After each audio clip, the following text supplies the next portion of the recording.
اس video کو دیکھیں، اسے لائک کریں، اسے شیئر کریں، اسے تمام لوگوں تک پہنچائیں اور آپ اپنے کامنٹ سے ہمیں Contact ضرور آگاہ کیجیے تاکہ ہم مزید اپنے ویڈیوز 034682075551. میں بہتری پیدا کر سکیں۔ اعوذ باللہ من الشیطان الرجیم، بسم اللہ الرحمن الرحیم۔ کامران شہزاد صدیقی آپ سے مخاطب۔ ہمارے آج کی بات کا عنوان ہے پاکستان میں جمہوریت کی ناکامی کے اسباب۔ دوستو، یہ میٹر اور یہ ٹاپک بہت امپورٹنٹ ہے۔ پاکستان 22-23 کروڑ افراد پر مشتمل ایک عظیم الشان سلطنت، ایک عظیم الشان ریاست، اور اس ریاست میں ہر قسم کی اللہ تعالیٰ کی جو نعمتیں ہیں وہ موجود ہیں۔ ذرائع جتنے بھی وسائل ہیں اللہ تعالیٰ نے عطا کیے ہیں وہ ہر طرح سے یہاں موجود ہیں، لیکن پھر بھی کیا وجہ ہے کہ 76 سال ہونے کے باوجود پاکستانی ریاست میں بسنے والے لوگ بنیادی ضروریات سے محروم ہیں۔ بجلی، پانی، گیس، مہنگائی اور امن و امان کی صورتحال اس پاکستان کا ایک اہم اور دیرینہ مسئلہ ہے۔ ہر طرح سے، ہر جگہ کی طرح پاکستان میں بھی یہی کہا جاتا ہے کہ بدترین جمہوریت بہترین آمریت سے بہتر ہے، اور اس طریقے سے لوگوں کو جمہوریت کی طرف راغب کیا جاتا ہے۔ پاکستان میں 1988 سے آنورڈ کسی نہ کسی طریقے سے جمہوریت قائم رہی ہے۔ اس میں اگر آپ پرویز مشرف کا دور اگر اس سے منہا کر لیں تو 1999 اکتوبر 1999 سے لے کر 2008 تک، اگرچہ میری نظر میں وہ دور بڑا اچھا جمہوری دور تھا، لیکن بہرحال اس دور کا جو اقتدار تھا وہ پرویز مشرف صاحب کے پاس تھا، اور پرویز مشرف جو تھے وہ آرمی چیف بھی تھے، لہٰذا ہم اس کو کسی بھی طریقے سے ڈیموکریسی فارم آف گورنمنٹ میں جمہوری دور نہیں کہہ سکتے، اگرچہ اس دور میں اظہار خیال پر بڑی آزادی تھی اور بہت ساری چیزوں میں ملک نے بڑی ترقی کی تھی۔ بہرحال 1988 سے لے کے آنورڈ ہم اگر یہ ٹائم بھی نکال دیں تو باقی سارا جو دور ہے وہ جمہوری دور کہلاتا ہے۔ کیا وجہ ہے کہ پاکستان 1988 سے لے کے آج تک سوائے تنزلی کے ترقی کی راہ پر گامزن نہیں ہو سکا، جبکہ مختلف سیاسی جماعتوں نے اپنے اپنے ٹینیور میں، اپنے اپنے دور میں جمہوری نظام حکومت قائم کیا۔ میں کسی بھی سیاسی جماعت کو برا نہیں کہوں گا، نہ میں کسی سیاسی جماعت کو مورد الزام ٹھہراؤں گا، لیکن میں کچھ باتیں ایسی کروں گا کہ پاکستان کے 22-23 کروڑ لوگ اس بات کو سوچیں، سمجھیں اور اس پہ غور کریں۔ میں نے اب تک جو کچھ دیکھا، میں نے یہ دیکھا کہ ہر سیاسی جماعت جو جمہوریت کا راگ الاپ رہی ہے اس کے اپنے اندر ایک آمریت قائم ہے۔ مثال کے طور پہ اس سیاسی جماعت کا جو بھی چیئرمین ہے، جو بھی ہیڈ ہے، اس کے مقابلے پہ کوئی الیکشن لڑتا نہیں ہے، اور اگر لڑتا بھی ہے تو وہ قانون کی آنکھوں میں دھول جھونکنے کے لیے فارملٹی کے طور پر نامینیشن پیپر جمع کراتے ہیں، اور پھر ہمیشہ کی طرح سے اس پارٹی سربراہی کے نام پر قرعہ فال نکلتا ہے۔ تو اس کا مطلب یہ ہوا کہ پارٹی کے سربراہ سے زیادہ ذہین، فطین، سمجھدار، انٹیلیجنٹ، محب وطن، پالیسی میکر پارٹی میں کوئی اور دوسرا شخص نہیں ہے۔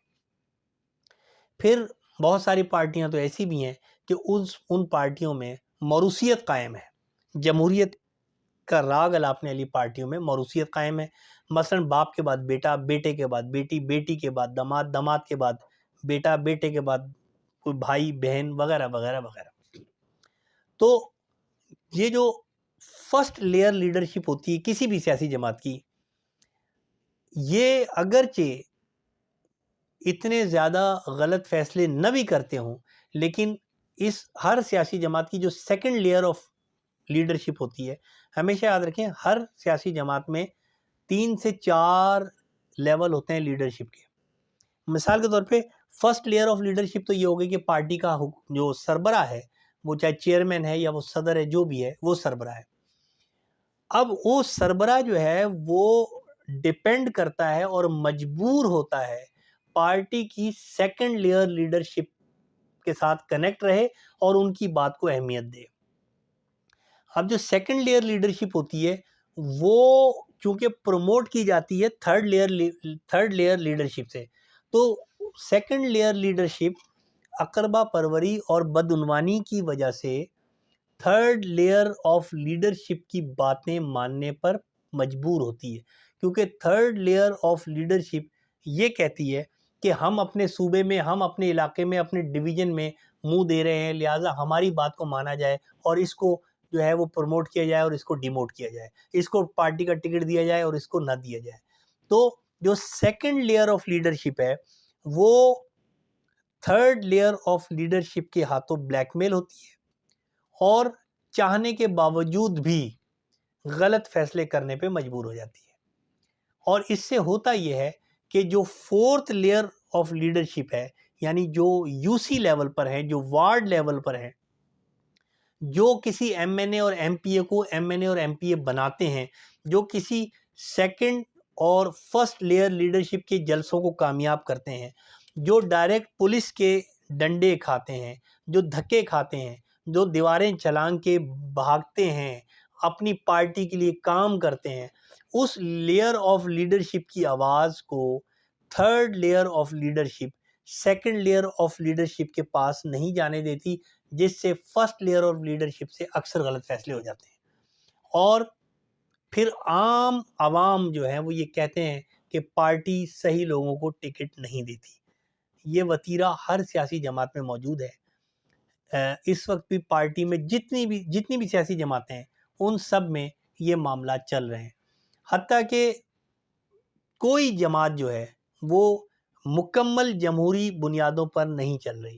اور اس سے ہوتا کیا ہے کہ غلط قسم کے لوگ کینڈیڈیٹ بنتے ہیں اور پھر فرسٹ لیئر آف لیڈرشپ کی کرشماتی شخصیت کی وجہ سے سادہ لو عوام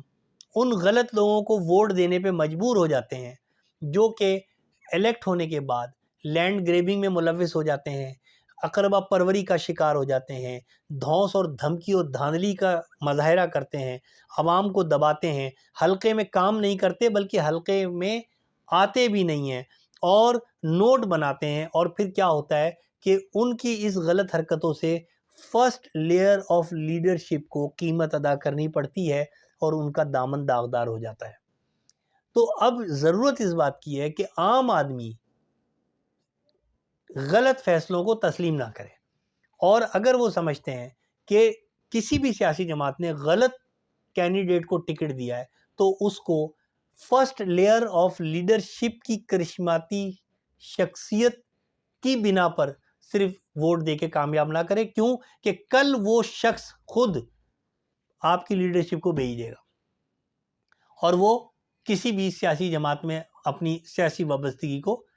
شامل کر دے گا اور آپ کا حلقہ، آپ کا علاقہ بے یار و مددگار رہ جائے گا۔ تو عام آدمی اصل طاقتور ہے، ہر حلقے میں لاکھوں لوگ ووٹرز ہوتے ہیں، اگر وہ صحیح کینڈیڈیٹ کو ووٹ دیں تو میں یہ سمجھتا ہوں کہ ہر حلقے میں ترقیاتی کام ہوں گے، چاہے وہ صحیح کینڈیڈیٹ آزاد ہی کیوں نہ ہو۔ آپ کو یہ دیکھنا ہے کہ کینڈیڈیٹ بدعنوان نہ ہو، کینڈیڈیٹ کرپشن کا شکار نہ ہو، کینڈیڈیٹ پلاٹوں پر قبضوں میں ملوث نہ ہو، کینڈیڈیٹ جو ہے وہ دھونس اور دھاندلی نہ کرتا ہو، کینڈیڈیٹ کسی غلط کاروبار میں ملوث نہ ہو۔ ایسا شخص جو ان برائیوں میں ملوث ہے کسی بھی قیمت پر اس کو ووٹ نہ دیں، کیونکہ آپ کا ووٹ آپ کی امانت ہے اور آپ سے قیامت کے دن اس ووٹ کا سوال کیا جائے گا۔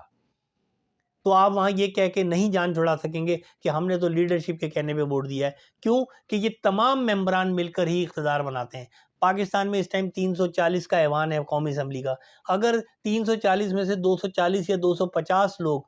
اقربا پروری کا شکار ہو کر اسمبلی میں پہنچیں گے تو وہ آپ کے ووٹوں کو بیچ دیں گے۔ اور آپ نے بھی یہ دیکھا ہوگا کہ قومی اسمبلی میں 12-15 لوگ ہی ہوتے ہیں جو ڈیبیٹ میں حصہ لیتے ہیں، باقی سب موبائلوں پہ لگے ہوئے ہوتے ہیں، سو رہے ہوتے ہیں، اسلام آباد تفریح کرنے کے لیے جاتے ہیں، ڈی اے وصول کرتے ہیں، اپنے ڈریسز، اپنی جو فیشن ہے وہ دکھاتے ہیں، ان کو اس سے کوئی سروکار نہیں ہوتا کہ ملک کس طرف جا رہا ہے، سیاست کیا کہہ رہی ہے، کس قسم کی قانون سازی ہو رہی ہے۔ آپ کے لیے قانون بنانے کے لیے وہ خاموش ہوتے ہیں، آپ کے حلقے سے ووٹ لے کے جاتے ہیں اور وہ کیپ کوائٹ ہوتے ہیں اور وہ صرف انجوائے کرتے ہیں پاور کو، انجوائے کرتے ہیں بینیفٹس کو، اور آپ گلیوں میں اسی طرح روتے رہتے ہیں. آپ کے بچے کو روٹی نہیں ملتی اور ان کا بچہ امریکہ اور برطانیہ میں تعلیم حاصل کرتا ہے اور وہ پھر آپ کے بچوں پہ حکومت کرنے کے لیے تیار ہو جاتا ہے. تو آپ نے جاگنا ہے, آپ نے فیصلہ کرنا ہے کہ کون صحیح ہے. عوام کو چاہیے کہ وہ اس شعر کے مصداق, اس شعر کے مطابق زندگی گزاریں کہ مفاہمت نہ سکھا جبر و ناروا سے مجھے, مفاہمت نہ سکھا جبر و ناروا سے مجھے, سر بکف ہوں لڑا دے کسی بلا سے مجھے. تو عوام کو ڈرنا نہیں ہے, صحیح شخص کو منتخب کرنا ہے, چاہے وہ شخص کسی سیاسی جماعت کا رکن ہو, نمائندہ ہو, یا وہ شخص آزاد کینڈیڈیٹ ہو. آپ نے صحیح شخص کو منتخب کرنا ہے. اسی میں آپ کے حلقے کی, اسی میں آپ کے نسلوں کی بقا ہے. بہت شکریہ. امید ہے کہ یہ آپ کو ویڈیو پسند آئے گی. یہ جاگنے کا وقت ہے, سونے کا وقت نہیں ہے. تو اس ویڈیو کو زیادہ سے زیادہ لوگوں کو شیئر کریں اور اپنے حق کا صحیح استعمال کریں. ووٹ آپ کا حق ہے. السلام علیکم.